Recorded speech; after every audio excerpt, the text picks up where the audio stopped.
She just wanted to say goodbye to her father, but the rich family decided otherwise.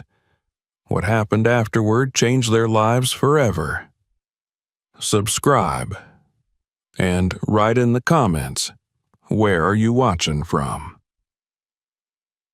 The sun had not yet risen when Maylene stood in the kitchen of the Carrington estate, tying her apron in silence. The grand chandelier above her head glimmered faintly in the half-light, casting fractured reflections across the marble countertops. She moved about with practiced grace, her hands automatically reaching for the French press, the kettle, the set of antique porcelain cups laid out the night before. The kitchen smelled faintly of lemon oil and starch, remnants of the daily scrubbing she performed long after everyone else had gone to bed. She did not need to look at the clock. Her body had long since memorized the rhythm of this place, its demands, its silences, its rules. 12 years. 12 years she had risen in the darkness to prepare breakfast for people who hardly knew her name, who certainly never used it. To them, she was the maid, the help, dear when they were feeling civil, girl when they were not. Maylene had once imagined that with time there might be warmth, perhaps a gentle nod, a sincere thank you. But now, in her 40s, with joints that ached every time she bent to polish the Carringtons' marble floors, she no longer expected such things. She had learned to fade, to exist without taking up space. By the time the coffee was brewed and the scones reheated, the sun had just begun to push a soft pink glow through the tall windows. The estate stood in its usual icy grandeur, 3 stories of stone and glass, imported from Europe, if the guest stories were to be believed. The walls were lined with oil paintings of pale-faced ancestors. The rugs were thick, muffling every sound, as though even footsteps had to whisper in this house. She moved like a shadow through the halls, adjusting pillows, straightening paintings, making the house perfect before the Carringtons emerged. Mrs. Carrington was the first to descend the staircase, her silk robe swaying as she glided into the dining room. She was a slender woman in her late 60s, always impeccably dressed, her platinum hair styled into a flawless coif that never seemed to move. Her lips were sharp, her smile tighter than the skin stretched across her cheeks. She acknowledged Maylene with a flick of her eyes before taking a seat. "Warm, not hot," she said, inspecting the coffee as if it might betray her. "Yes, ma'am," Maylene murmured, careful to pour just the right amount. She stepped back, blending into the background like a well-trained stagehand. The daughters came next, Belinda and Ashley. Both in their 20s, both molded from their mother's image. They wore designer loungewear and carried their phones like scepters. Their laughter filled the room like perfume, excessive and cloying. "Mom, did you see what Darla wore to the club last night?" "It was tragic," Belinda said, tapping at her phone. Ashley giggled. "It looked like something the maid would wear." Neither of them looked up. The joke was casual, thoughtless, tossed like crumbs to the floor. Maylene felt the sting but did not flinch. She had long since trained herself to absorb insults like those. She had a way of folding pain into her chores, ironing it out with the linens, sweeping it away with the crumbs.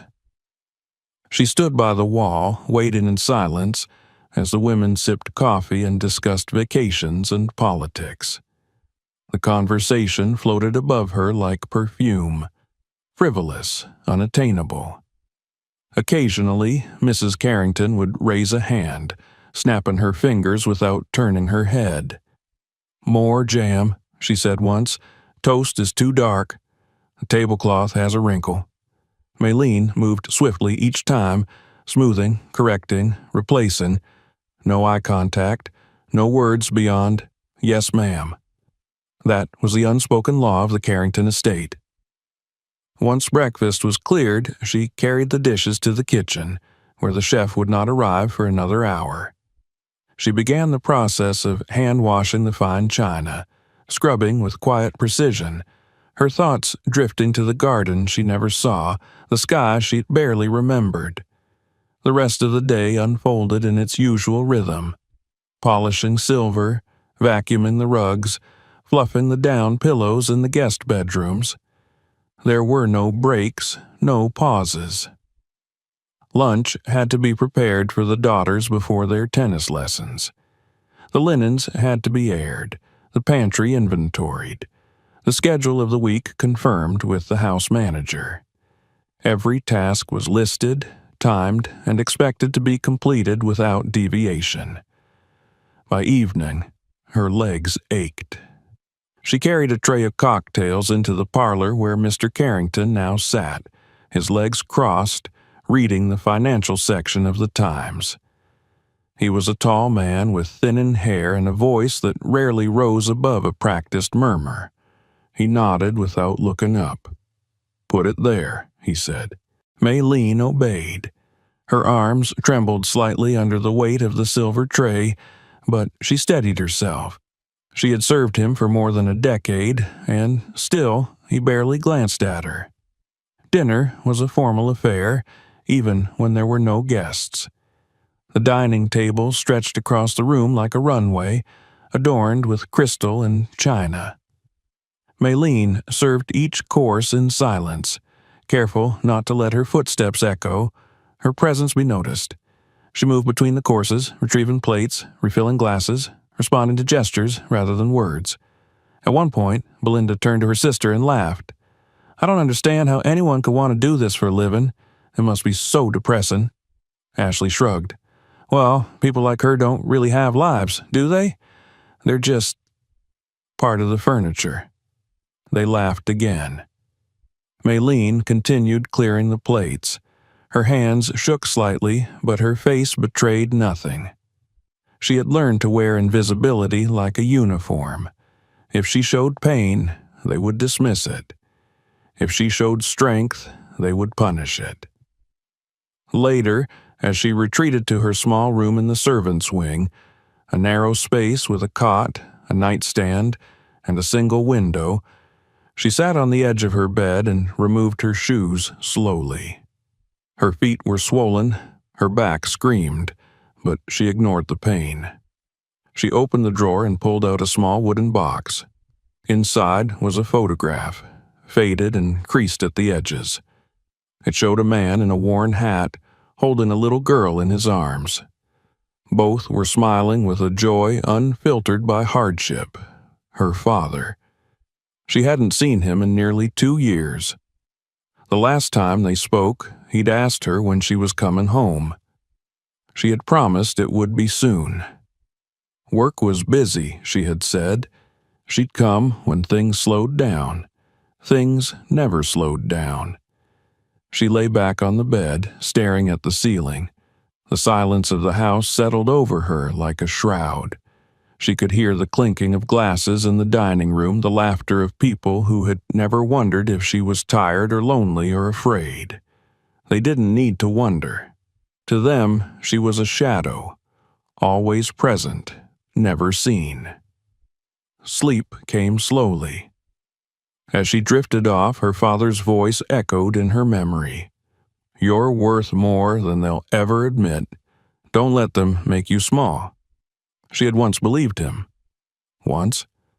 The next morning began exactly as the last had, before dawn, silence, coffee, ironed tablecloths, a smile she didn't feel, but everything would change soon. Everything. And the Carringtons would finally learn that shadows have voices. The morning began like any other. Maylene stood in the narrow space of her room, adjusting the starch in her collar, her hands steady despite the exhaustion that clung to her bones. The light creeping through the small window was pale, uncertain. She could hear the familiar hum of the estate waking up, the gardener moving about outside, the distant rumble of the chef arriving through the service entrance, the occasional creak of footsteps upstairs. Her days were so mechanical now that time itself seemed to stretch and fold, indistinct and repetitive. There were no surprises in the Carrington house, only expectation, only duty. She had just finished preparing the dining room, setting out the fine silverware and folding the monogrammed napkins into perfect swans, when she heard the gentle vibration of her phone. It was tucked deep in her apron pocket, on silent. She rarely received messages. She was not someone whose phone buzzed with life. But something in the tone of that vibration, a rhythm more urgent, less familiar, made her stop what she was doing. She slipped the phone out with one hand and moved quickly to the butler's pantry, where no one could see her. The message came from her sister, Lorna, the first in weeks. It was short, no punctuation, just 5 words. "Call me now. It's Papa." Her chest tightened. A cold wave rolled through her stomach. She pressed the call button with trembling fingers and raised the phone to her ear. It rang once, then twice. Then Lorna's voice came through, so faint it was almost a breath. "He's gone." Maylene didn't understand at first. The words seemed to hover in the air without anchor into meaning. Then the floor beneath her felt as though it had dropped away. No, what?" "Last night," Lorna whispered. "His heart. He collapsed in the garden. He was gone before I even reached him." A sound escaped from Maylene's throat, low and involuntary. Her knees buckled slightly, and she leaned against the wall to keep from falling. Her fingers pressed into the plaster, searching for something solid. Her father. The man who had held her hand through every childhood storm. The man who taught her how to ride a bicycle by running beside her barefoot through the dust.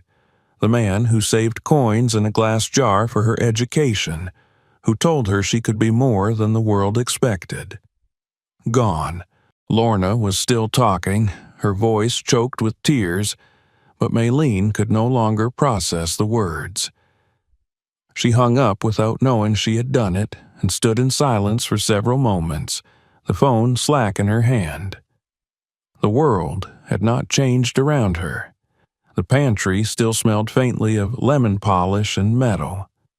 The Carringtons were still upstairs, brushing their teeth, choosing earrings, but everything inside her had shifted, crumbled. When she finally moved, it was with deliberate care, as though any sudden motion would shatter her entirely. She returned to her duties, not out of obligation, but out of reflex. She served coffee to Mrs. Carrington, her hands steady even as her heart screamed. The daughters talked about weekend plans and whether their new shoes had shipped. No one noticed the change in her face, the redness around her eyes, the way her lips pressed tightly together as if to hold something back. By mid-morning, she could no longer pretend. She went to the service stairwell and took the narrow path to the east wing, where Mrs. Carrington spent her mornings. The door to the sitting room was open. Sunlight spilled through gauzy curtains onto a floor so clean it gleamed like ice. Mrs. Carrington sat at her vanity, applying lipstick in short, precise strokes. Her robe was powder blue, her expression serene. Maylene paused at the threshold, then stepped inside and cleared her throat gently. "Ma'am," she said, her voice already unsteady. Mrs. Carrington didn't turn around. "Yes?" I just received a call. My father passed away last night. I'd like to take a few days to attend the funeral." The pause was almost imperceptible, just a flicker in the rhythm of her lipstick. Then she replied, "You know, we have the benefit gala this weekend. The house must be flawless.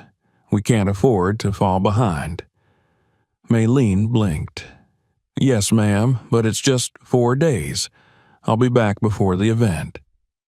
Mrs. Carrington finally turned to look at her, eyes cool and expression unreadable. "I'm sorry for your loss, but this isn't a convenient time. We'll manage without you, but it will be difficult. If you insist, you'll need to forfeit the bonus." The words struck like ice against her chest. "Ma'am, it's my father." "I understand, Maylene, but you must understand this is a professional environment. We all have responsibilities." Before Maylene could respond, Mr. Carrington entered the room, adjusting his cufflinks. He glanced at her with mild surprise. "Something wrong?" "She wants to leave," Mrs. Carrington said. "Her father died." Mr. Carrington looked up, brow furrowed. "That's unfortunate timing. The gala is critical. We can offer a double bonus if she stays. She's needed here." Maylene's mouth opened slightly, but no sound came. She could feel her hands clenching at her sides. Her father's face flashed before her. The last photo they took together, him sitting on the porch, smiling through the pain he never admitted. She swallowed hard. "Please," she said, "it's just a few days." "You know how important this weekend is, Maylene," Mr. Carrington said. "Surely your family will understand." She stood there, numb, unsure if she was more shocked by their refusal or by how unsurprised she was. They weren't angry. They weren't cruel. They were indifferent. That made it worse. Her pain didn't even register as an inconvenience, only a scheduling conflict. "I'll think about it," she murmured, turning quickly before her face betrayed her. She made it to her room before the tears came. They fell silently, hot and fast, soaking into the fabric of her apron. She sat on the edge of her bed, holding the photo of her father against her chest. There was a heaviness in her that could not be explained in words. She felt hollowed out, like a bell struck so many times it had cracked.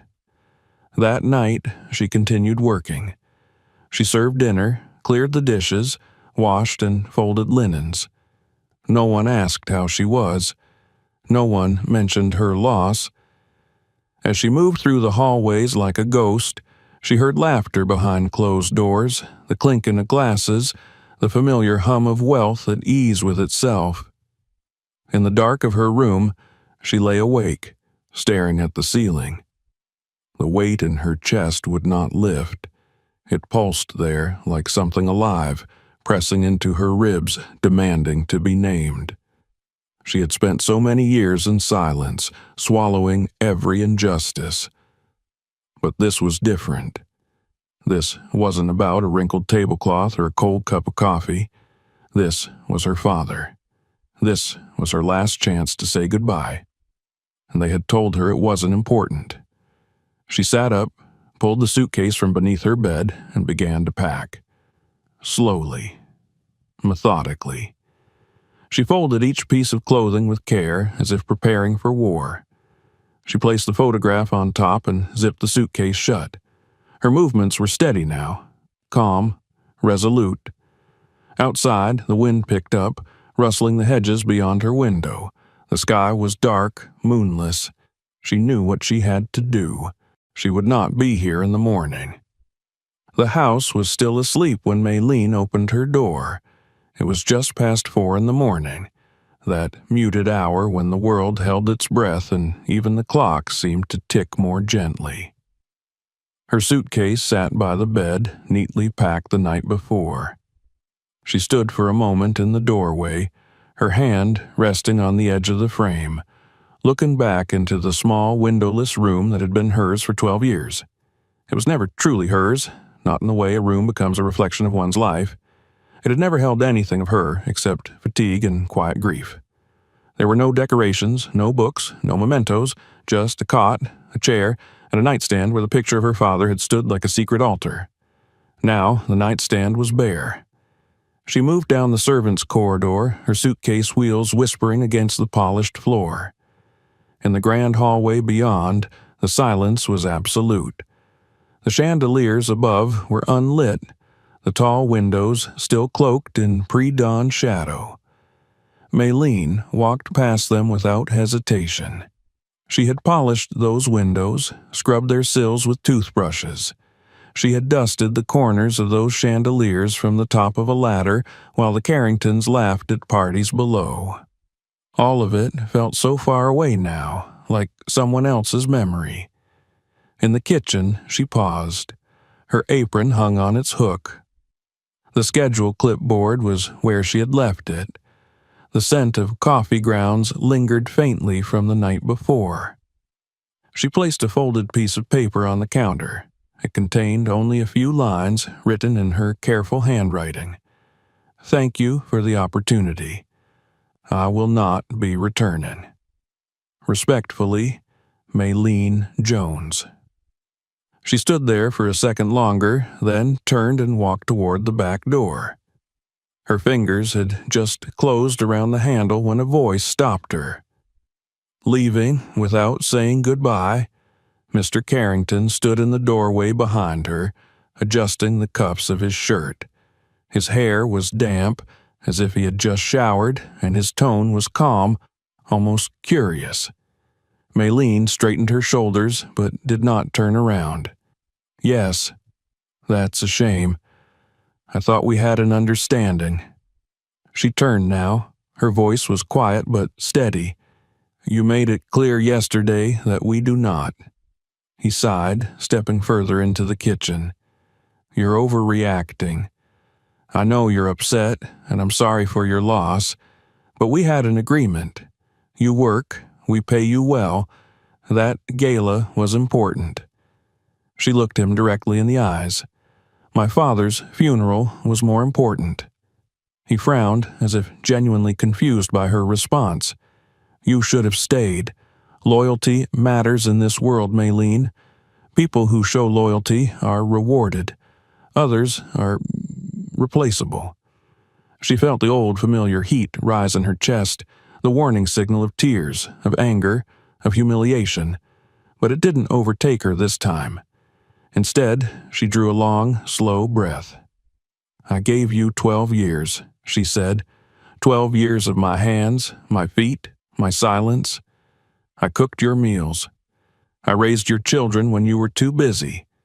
I ironed your sheets and polished your crystal and took your insults. I missed birthdays, holidays, my niece's graduation. And now you ask me to miss my father's funeral." He opened his mouth, but she raised a hand. "I'm not asking for anything anymore. I'm leaving. You don't have to understand. You just have to let me go." For a moment, he said nothing. Then, with a faint smirk, he stepped aside. "Suit yourself. You'll regret this, of course. No one's lining up to hire someone with your background. You had a good deal here. Comfort, security, you'll see." She looked at him, really looked. The man who had once seemed larger than life, with his tailored suits and air of wealth and control, now looked small in the gray morning light. His voice, so often the final word in every decision, now sounded tired. And in that moment, she saw him clearly for what he was, a man who had never once considered her a person. Without another word, she walked past him, opened the door, and stepped out into the still morning air. The street was quiet, the sky a muted slate, the trees standing still as sentinels. She walked briskly to the gate, her suitcase rolling behind her, the sound of its wheels oddly satisfying. The security camera above the gate swiveled toward her, then stopped. She wondered if anyone was watching, if Mrs. Carrington was awake by now, reading her note with pursed lips, wondering how the help could be so ungrateful. She didn't care. The taxi she had called hours ago waited at the curb. The driver stepped out, helped her with the bag without speaking. She slid into the back seat, shut the door, and only then allowed herself to exhale. As the estate disappeared behind her, she felt a strange sensation rising in her chest. Lightness. It was not joy. It was not triumph. It was something quieter. Freedom, maybe. Or simply relief. She leaned her head against the window as the car moved through the city. The streets were just waking, bakeries opening their shutters, newspaper vendors setting up their stalls. In this city, where she had lived in the shadows for over a decade, no one noticed her departure. That, too, felt fitting. At the station, she boarded the early train south, her ticket clutched in one hand, her suitcase in the other. She found a seat by the window and settled in, watching the landscape blur past. Trees, fields, tiny towns. Each mile was a stitch in the thread pulling her back to where she had come from, back to the place she had left so long ago believing it had nothing for her. She arrived in her hometown just as the sun crested over the hills. The station was small, only one platform surrounded by dusty roads and overgrown grass. She stepped off the train and stood for a moment, breathing in the air. It smelled of earth and morning dew. It smelled like memory. Her sister was there, waiting. Lorna was thinner than she remembered, her hair streaked with gray, her eyes tired. But when she saw Maylene, her face broke into something between a sob and a smile. They embraced without words, holding each other tightly, the years and distance crumbling like ash between them. They walked home together, arm in arm, the silence between them full of meaning. Along the way, neighbors peeked from windows, recognizing her. An old man on his porch lifted a hand in greeting. A little boy on a bicycle waved. She was no longer invisible here. At the house, smaller than she remembered, but still standing strong, she was met with the scent of fried plantains and sage. The front porch creaked under her feet, the paint peeling in familiar patterns. Inside, the rooms were filled with flowers, visitors, and quiet weeping. Her father's chair was empty, but the memory of him lingered everywhere. In the photographs on the wall, the worn boots by the door, the hand-carved walking stick leaning against the table. She moved through the house like someone stepping into an old skin, rediscovering who she had once been. Later that evening, as the house quieted, she sat alone in her father's room. The suitcase sat unopened in the corner. In her lap was the same photograph she had carried with her for years, her father holding her at the edge of their small garden, both of them beaming. "I'm home," she whispered. The funeral would be in 2 days. There would be stories and songs, prayers and laughter. But for now, in this quiet room, she allowed herself to grieve, to feel the full weight of loss, and for the first time in years she cried without hiding. The rain came before the sun, thin at first, then heavier, draping the town in a wet hush that felt somehow appropriate, as though the sky itself was mourning alongside them. Maylene stood by the window of her childhood bedroom, watching droplets race down the pane, her arms wrapped loosely around herself. The house around her stirred gently, murmured voices from the kitchen, footsteps on the stairs, the occasional sound of someone clearing their throat to hold back emotion. The scent of boiled cassava and strong coffee drifted from below, mingling with the heavy dampness of the air. Everything in the house was both smaller and more sacred than she remembered. The faded sofa in the living room with the blanket her mother had knitted before she passed. The crooked photograph on the wall of her parents in younger days, both laughing with their heads thrown back. The floorboards still creaked in the same places, and the screen door at the back still hung slightly off its hinge. Time had touched the house gently, and now death had reached in and curled its fingers around it, changing everything. She had not unpacked her suitcase. It stood near the foot of the bed like a reminder of the life she had left behind, neatly packed, practical, silent. Her city shoes, polished and stiff, were now damp and streaked with dust from the train station and the walk through town. Her funeral dress, pressed the night before, hung from the back of the door. It was a simple black garment, modest and soft, and yet, when she slipped into it, she felt its weight settle over her like a shroud. Her sister, Lorna, entered without knocking, holding a steaming mug in her hands. She looked tired, her eyes rimmed red, her expression soft. "Have some," she said simply, offering the cup. Maylene took it, murmured her thanks, and sat on the edge of the bed. "He loved the rain," Lorna said, looking out the window. "Said it made the world honest." Maylene nodded. She could almost hear his voice saying those very words, rough and amused, as he stood on the porch with his hat askew, letting the rain fall over him. He had always been that way, unbothered by discomfort, able to find poetry in inconvenience. She missed him so fiercely it hurt to breathe. The church was at the edge of town, a modest white building with a steeple that leaned ever so slightly to the left. Its paint had begun to peel in long, curling strips from years of humidity and storms. But the doors still opened wide, and the pews still held the weight of mourning.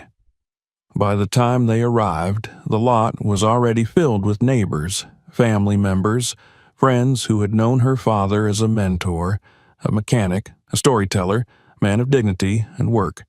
They came in suits that didn't quite fit and dresses that had been carefully mended. They brought umbrellas and casseroles, comfort and song. They brought memories.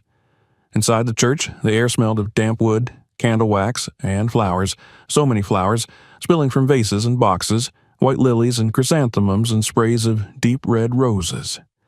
At the front stood the coffin, simple and polished, adorned with a folded flag and a photograph of her father grinning beside a broken-down tractor he had once rebuilt by hand.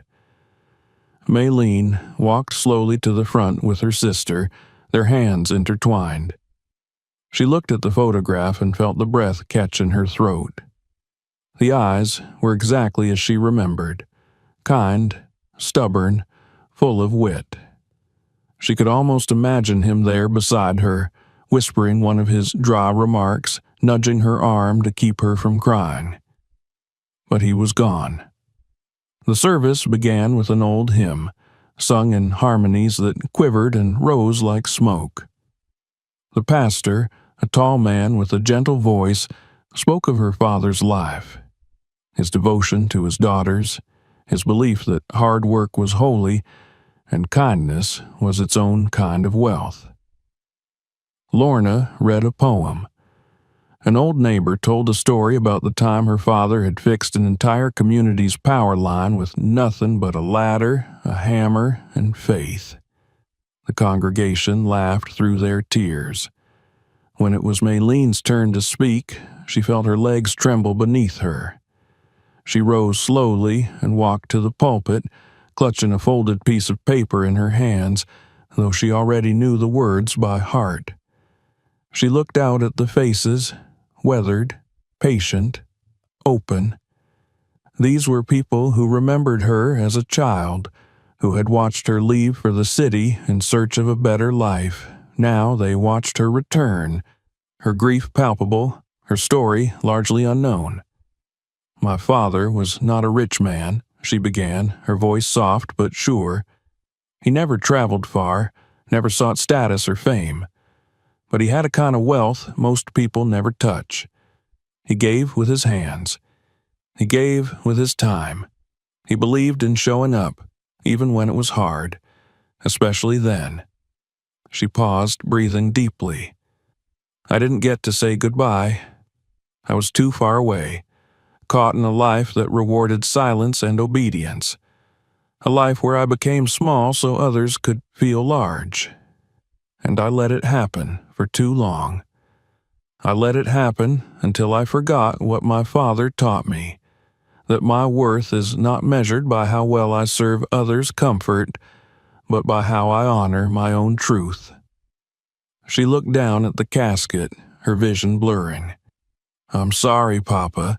I'm sorry I wasn't there when you needed me. But I'm here now, and I promise I won't let your voice disappear." The silence that followed her words was heavy and reverent. She stepped down and returned to her seat, her heart pounding. Her sister reached over and took her hand again, squeezing it once, hard. The service continued with more songs, a final prayer, and the slow, solemn procession to the cemetery behind the church. The rain had become a steady downpour, drenching the grass, turning the ground into dark, rich mud. Umbrellas bloomed like flowers in the crowd as they gathered around the open grave. Maylene stood beside her sister, the photograph of her father clutched to her chest. She had taken it from her room that morning, unable to part with it. In it, he stood tall in the garden, his hands on his hips, a sun hat pushed back on his head, his smile wide and unbothered by the heat or the flies. It had been taken during her last visit home, before the years pulled her further away. As the casket was lowered into the earth, the sound of ropes and pulleys barely audible over the rain, she felt her knees weaken. A sob escaped her lips, raw and unguarded. She did not try to stop it. Her grief had its place here, among the people who loved him. "I'm sorry," she whispered, pressing the frame to her chest. "I should have been here. I should have held your hand." Arms encircled her then, Lorna's, a cousin's, an aunt's. They surrounded her in silence, their warmth steady, their presence an anchor. It did not erase the guilt, but it dulled its edges. "He knew," Lorna murmured into her hair. "He always knew you loved him." The rain did not let up. It soaked through clothes, plastered hair to faces, dripped into shoes. No one moved. When the final clump of earth hit the coffin with a dull thud, Maylene closed her eyes. The sound was both ending and beginning. Later, after the service, the house filled with people again. They brought food and stories, hugs and laughter, trying to create light where there had been darkness. The living room hummed with conversation, children darted between legs, and old friends clinked glasses in remembrance. It was the kind of gathering her father would have loved, unfussy, warm, honest. Maylene sat on the porch, her legs curled beneath her, watching the rain continue to fall beyond the overhang. Her dress was damp, her feet muddy, but for the first time in years she felt grounded, present. She listened to the voices behind her, the laughter and the quiet cries, and felt herself slowly coming back to life. Inside, her nephew Noah, Lorna's oldest son, approached with a notebook tucked under his arm. He was 23, bright-eyed, thoughtful, a local journalist who had been covering community stories since high school. He sat beside her without a word, offering her a paper towel to dry her hands. "You said something at the church," he said softly, "about being made small." She nodded, unsure where he was going. "I've been writing a column, just small pieces, people's stories, honest ones." He hesitated. "Would you want to share yours?" Maylene stared at him, her heart thudding. "My story?" "Not with names," he said quickly. "Not even yours if you don't want. But what happened to you? It matters. People need to hear it." She looked down at her hands, the calluses etched into her palms like a map of everything she'd endured. The thought of speaking out, even anonymously, terrified her. But it also stirred something in her chest, something long buried and aching to be known. She didn't answer right away, but she didn't say no. That night, After the guests had gone and the house had gone quiet again, she sat at her father's old desk, a pen in hand. The photograph still lay beside her, and she touched it now and then as she began to write. She didn't write everything, but she wrote enough. She wrote about the silence, the coldness, the years of being unseen, the moment she chose to leave. And most importantly, the promise she made to herself at his grave, that she would never again let anyone decide her worth. It was the first time she had told the truth out loud, and she wasn't done yet. The house was still when Maylene awoke. It had been 2 days since the funeral, but the scent of rain still lingered in the floorboards, and the sorrow hung thick in the walls as if the house itself were reluctant to move on. She lay beneath a familiar quilt, listening to the gentle creak of the wind against the roof, and for a few precious minutes she did not move. It was the first morning in years that she had not been summoned by a schedule, a bell, or the unspoken expectation of servitude. There were no linens to press, no chandeliers to polish, no shallow orders to obey. Only stillness. She rose slowly, padding barefoot into the hallway. The house, though humble, was full of life now. Cousins visiting from other towns, neighbors dropping off casseroles and pies, and voices that rose and fell in a comforting rhythm. Her niece was coloring at the kitchen table. Lorna was on the phone, her voice low and measured. Someone had brought a basket of fresh plantains and left it on the counter. For the first time in years, Maylene felt the pulse of belonging, of being among people who saw her not as an extension of their convenience, but as part of something sacred. She made coffee, just as her father used to, boiling water in the kettle, scooping the ground beans with the same dented spoon he had always used. She stood by the stove, watching the dark liquid swirl in the pot, and tried not to think of the Carringtons, their polished kitchen, their bone china cups and calculated detachment. She focused instead on the small sounds of the house, the scrape of a chair, the laugh of a child, the rustle of morning papers. Noah arrived shortly after breakfast.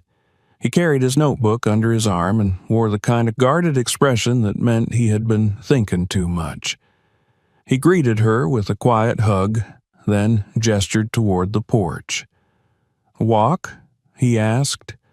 She nodded, and they stepped out into the soft morning sun. The rain had passed, leaving behind a world that shimmered with newness, puddles glinting in the road, leaves beating with moisture, the air thick with the scent of wet soil and citrus. They walked in silence at first, following the winding path that led to the edge of the town, where the fields began and the sky opened wide. Eventually, Noah stopped by an old wooden bench under a sprawling mango tree and sat.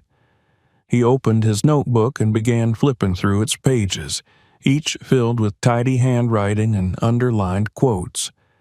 Then he looked up at her. "I worked on your story," he said. "I cleaned it up a little, just the grammar, some structure, but I didn't change your voice. I wouldn't do that." She sat beside him, heart thudding. "And I submitted it last night." She turned toward him sharply. "Not with names," he assured her. "It's titled The Maid's Letter. No dates, no cities, just the story. Honest, as you asked." She stared at him, stunned. 100 emotions rose at once. Fear, pride, uncertainty, hope. "Why didn't you wait?" she asked softly. "Because it needed to be told," he said. "And I think the world needed to hear it." They said nothing more. The wind moved through the branches above them, sending a soft rain of petals and dust to the ground. Maylene closed her eyes and listened to the rustle, the hum of insects, the distant call of birds. Her heart trembled. They returned home in silence, but the silence was different now. Not absence, but anticipation. That night, the calls began. The first was from a local editor who had picked up Noah's piece. Then came a request from a regional radio show for an anonymous reading. The article had spread faster than either of them expected, circulating through social media, finding its way into inboxes and message boards and private group chats. Some readers responded with tears, others with fury, many with recognition. Maylene stayed up late reading the messages Noah forwarded to her. There were dozens, then hundreds. Women who had worked in households just like hers, who had raised children that were not theirs, who had folded towels with trembling hands while biting their tongues through humiliation. "I thought it was just me," one message read. "I never told anyone what they did to me," said another. And then, "Thank you for giving us a voice." She wept that night, curled up on her childhood bed, the old photo of her father in her hand. Her tears were not only for him, but for herself, for the girl she had been, for the years she had spent erasing herself to make others more comfortable, for the woman who had finally said no. Within days, the article reached a national blog that focused on labor rights and domestic workers' issues. They requested an interview. She refused. Not yet. But she allowed them to reprint the article, word for word, without edits. Soon after, a prominent news outlet picked up the piece. Then, a celebrity with millions of followers shared it with a caption that read, "This is what systemic silence looks like." From there, it spread like wildfire. Maylene did not leave the house for 3 days. She stayed mostly in the back room reading the emails Noah printed out for her, listening as her sister answered calls and explained that Maylene was not accepting interviews. Not yet. That she needed space. That she was still grieving. But it wasn't just grief now. It was something deeper, something transformative, like a river carving a canyon, slow and unstoppable. One afternoon, Lorna came into her room with a newspaper in hand. "They're saying it's about the Carringtons," she said, voice low. Maylene froze. "How?" "Someone recognized the details, a former staff member, and now people are talking." The newspaper ran an investigative piece, piecing together anonymous sources, financial records, and internal complaints. It painted a damning portrait of the Carrington family's treatment of domestic workers. The story included testimonies, unverified but powerful, of verbal abuse, withheld wages, and racial condescension. Suddenly, the Carringtons were under a microscope. Television news anchors debated the ethics of wealth and labor. Talk shows hosted panels on domestic work and dignity. Social media exploded with hashtags supporting the anonymous author of the Maid's letter. And through it all, Maylene remained silent. Not out of fear. Out of power. She watched from afar as the people who had once dismissed her pain scrambled to protect their reputations. A photo surfaced of Mrs. Carrington stepping into a luxury SUV, face obscured by oversized sunglasses, mouth tight. Reporters hounded their estate. Drones circled the manicured lawns, and headlines speculated about canceled contracts and withdrawn invitations to charity galas. Maylene did not gloat, but neither did she grieve for them. One evening, she sat with Lorna on the porch, watching the fireflies bloom in the dusky air. Her niece had fallen asleep on a blanket nearby, clutching a stuffed rabbit. "I think I'm ready," Maylene said quietly. Lorna turned to her, eyes warm. "Ready for what?"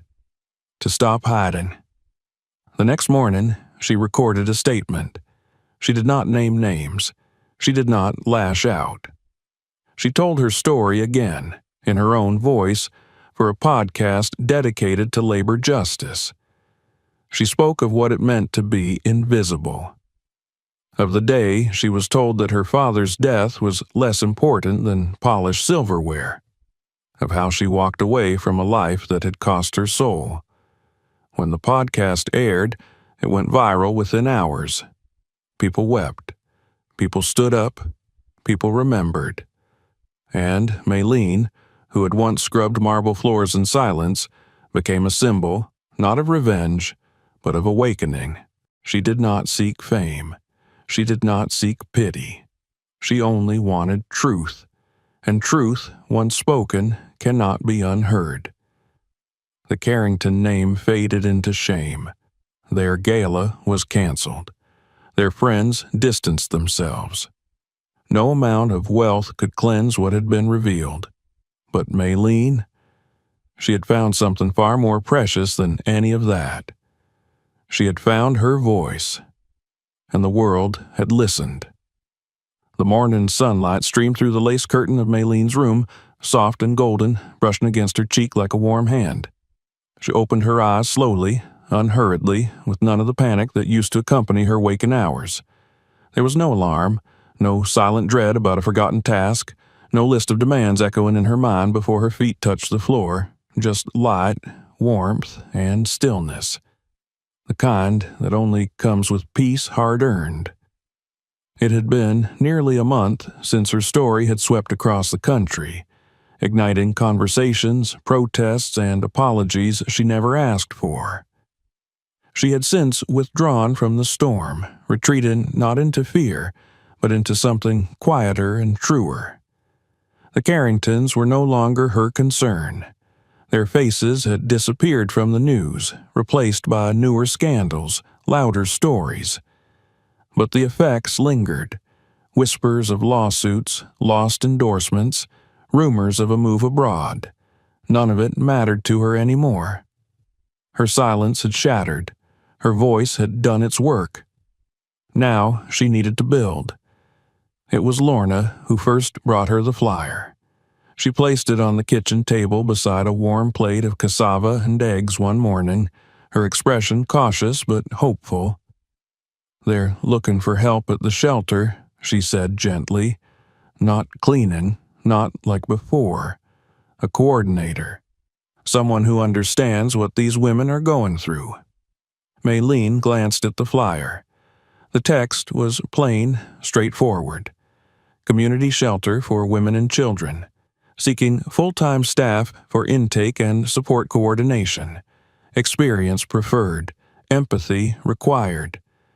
She didn't say yes that day. She didn't say no either. Instead, she carried the flyer with her as she walked through the town, past the market where she used to buy sugarcane as a child, past the school where her father had fixed the roof for free, past the little house with the green shutters where her cousin Miriam had once taught her how to braid. Every corner of the town whispered memories, each more tender than the last. That night, she sat by the window with a notebook in her lap. She stared at the blank page for a long time, then wrote one sentence. "I want to do something that matters." The next morning, she applied. The shelter sat in a modest brick building at the edge of town, tucked behind a clinic and a row of tall trees. It was quiet when she arrived, the air filled with the smell of soap and wildflowers. A young woman greeted her at the door, wide-eyed and eager, and led her through a series of narrow halls painted in calming shades of blue and green. There were toys in the corner of the main room, a rack of donated clothes neatly organized, a bulletin board covered in affirmations and local resources. The director, a stern but kind woman named Angela, interviewed her over tea. She had read the article. She had listened to the podcast, but she didn't mention any of it until the very end. "I don't want a symbol," she said. "I want someone who shows up every day and remembers what it's like to be invisible. Can you do that?" "Yes," Maylene said. "I can." She started work the following week. The hours were long, but not heavy. She wasn't scrubbing floors or carrying trays. She was meeting with women, some with bruises hidden beneath scarves, others with children clinging to their legs, some too tired to speak at all. Her job was to listen, to record their stories, to connect them to resources, to help them believe that a different life was possible. In those early days, she mostly sat with them in silence, offering what she could: a cup of tea, a nod, a hand to hold. At first, the women didn't trust her. They saw her uniform, the badge clipped to her shirt, and assumed she was another gatekeeper. But gradually, as they watched the way she moved, the way she folded clothes without complaint, the way she leaned in when they spoke, they began to soften. One woman, Clara, had arrived with 2 sons and nothing else. Her husband had locked her out one night with no shoes and a swollen cheek. She didn't speak for 3 days. Maylene brought her warm towels and left food at her door without a word. On the 4th day, Clara said thank you. On the 5th, she asked Maylene to sit with her while she filled out her housing forms. Another woman, young and wide-eyed, asked Maylene how she stayed calm. "You look like you've seen worse," she said. "I have," Maylene replied, her voice gentle, "but I also know it gets better." Each day at the shelter became a stitch in a new life, a patch in a quilt she was slowly learning how to make for herself. She no longer measured her worth by the whiteness of a tablecloth or the shine of a floor. Her value lived in the way people relaxed their shoulders when they saw her, the way children reached for her hand, the way tears stopped falling when she simply sat near. On weekends, she took long walks alone. She wrote in her journal.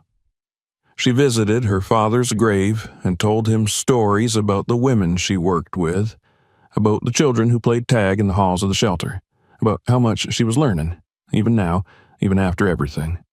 She planted herbs in the backyard and cooked for her sister's family on Sundays. Life, in its simplest form, had returned. One afternoon, a woman from a local university reached out. She was organizing a panel on labor rights and resilience. She had read Maylene's story and wanted her to speak. Maylene hesitated. She wasn't sure she wanted to step back into that spotlight, but Angela encouraged her. "Your voice helped start something," she said, "but voices echo. You don't have to shout to be heard." So, Maylene agreed. She stood on a small stage in front of a modest audience, most of them students, activists, and community leaders. She didn't prepare a speech. She spoke from memory, from experience, from the place in her that had been broken and rebuilt again. "I used to believe my silence kept me safe," she told them. "That if I stayed quiet, followed the rules, did my job perfectly, I'd be respected. I was wrong. Silence only protected the people who benefited from it. It did nothing for me."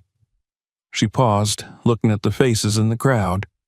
"I walked away from a life that made me small, and now I help others do the same.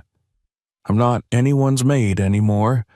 I'm a woman who listens, who remembers, who understands." When she stepped off the stage, people stood, not with thunderous applause, but with quiet reverence, the kind that honors truth when it's spoken plainly. Afterward, a young woman approached her in tears. "I work for a family like that," she whispered. "I thought I had no choice." Maylene took her hand. "You always have a choice," she said. By the end of the evening, 3 more women had asked her for advice. One asked for a hug. One simply said, "Thank you." Back at the shelter, the children greeted her with drawings and questions. The women smiled when she entered the room.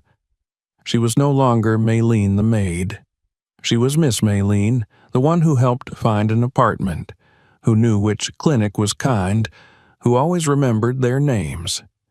She found herself smiling more often, laughing, sleeping through the night. Her past still lived within her, but it no longer defined her. It had become the soil from which she had grown. One evening, as the sun dipped low behind the trees, she sat on the porch of the shelter, her notebook in her lap.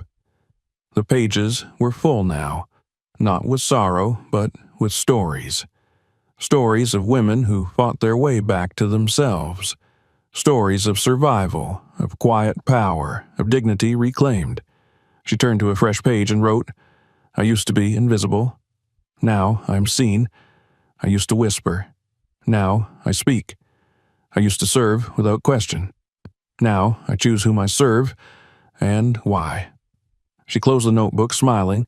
She had found her place, not in servitude, but in strength. The letter arrived in a cream-colored envelope, its edges pressed with a delicate gold border.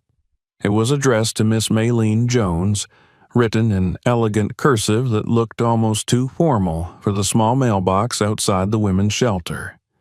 Angela handed it to her on a Tuesday morning, frowning slightly as she turned it over in her hands. "Looks fancy," she remarked, before returning to the front desk. Maylene opened it slowly, carefully, as though it might shatter if she handled it too quickly. Inside was an invitation. An embossed card bearing the seal of the National Domestic Workers Alliance. It invited her to speak at their annual conference in the Capitol, where advocates, policymakers, and women from across the country would gather. There, they wanted her to share her story, her real story in full, under her own name. She stared at the words for a long time. In the months since she had begun working at the shelter, her life had taken on a quiet rhythm, gentle and full. She had begun to trust her own reflection again, to hear her own thoughts without flinching, but the idea of stepping back into the public light, not as a shadow or a symbol, but as a woman who had lived through the fire and come out the other side, both excited and terrified her. She did not answer right away. The card sat on her nightstand for days, untouched, waiting. But it lingered in her mind through each intake interview, each late-night cup of tea with a frightened mother, each whispered thank you from a woman who had finally found her footing. Eventually, she knew. Her silence had broken once, and it had rippled further than she could have imagined. This time, she would choose to break it again, on her terms. She sent back her acceptance with a handwritten note and returned to her work without mentioning it to anyone at first. There was a stillness to her confidence now, rooted in something deeper than before. She no longer questioned the worth of her words. When the day arrived, she traveled alone. She boarded the early train, suitcase in hand, dressed in a soft gray dress that her sister had pressed for her the night before. The platform was quiet, the sun barely risen, the air thick with the scent of rain-soaked earth. As the train rumbled forward, she watched the fields give way to cities, the small towns blurring into wide highways, the familiar fading behind her like the closing pages of a chapter. The Capitol was loud, crowded, full of glass buildings and people who walked with purpose. She moved through it with a kind of calm reverence, taking in the noise without being swallowed by it. She was not here as someone's employee, someone's maid.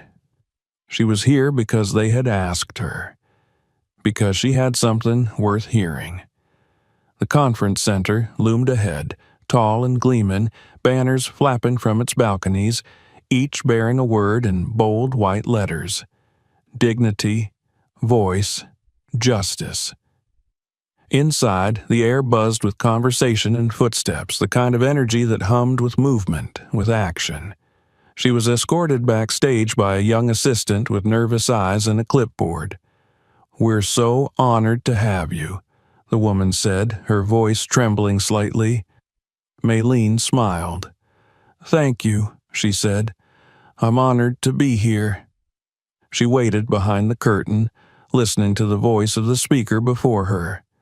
He spoke about wage theft, about the unpaid labor of women across the world, about invisible work that built empires and left nothing for those who performed it. The audience clapped. Then the announcer stepped up to the podium and said her name. When Maylene walked onto the stage, the room fell into a hush, not out of disinterest, but in respect. Hundreds of faces turned toward her, waiting. She adjusted the microphone with steady hands. "I was a maid for 12 years, she began, her voice firm, unhurried, in a house where my name was rarely used, where my grief was inconvenient, where I learned how to disappear without leaving." She paused, let the words settle. Then she continued, "I stayed because I was afraid, because I thought silence was safer than truth, because I believed, for a long time, that I didn't matter enough to speak."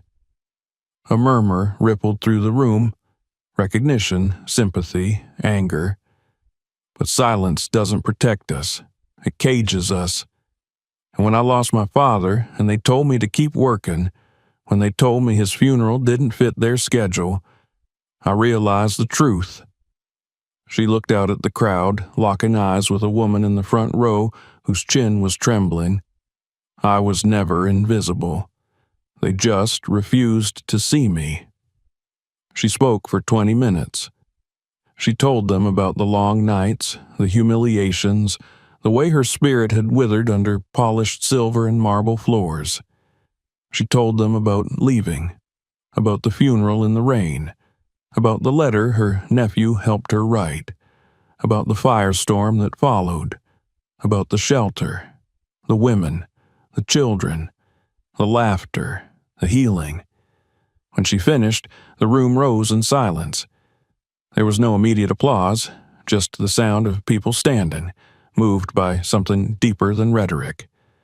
Then came the clapping, loud, sustained, a rising tide of appreciation and awe. After the session, people lined up to thank her. Some hugged her with tears in their eyes. Some just touched her arm and whispered, "Me too."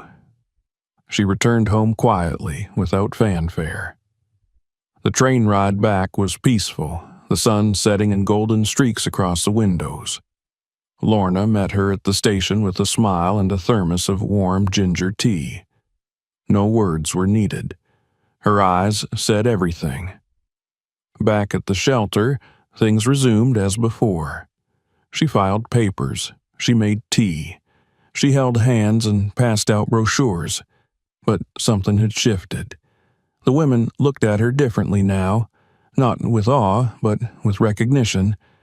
She was no longer just a coordinator. She was proof that it was possible to survive, to leave, to speak.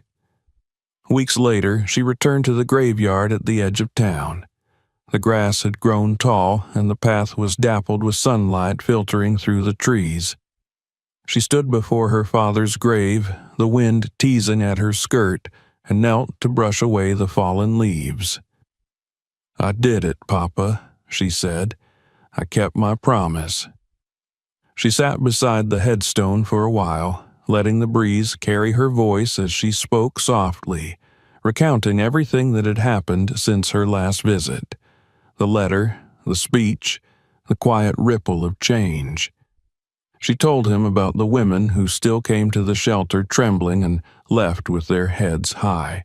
She told him about the children who ran through the halls with laughter in their lungs. She told him about her voice, how it had once been a whisper and now carried further than she had ever dreamed. As the sun dipped lower, she rose, brushing off her skirt, and smiled. She no longer lived in silence, and the silence, once so vast and heavy, no longer ruled. It waited, and when she spoke again, it listened. If this story moved you, don't forget to subscribe for more.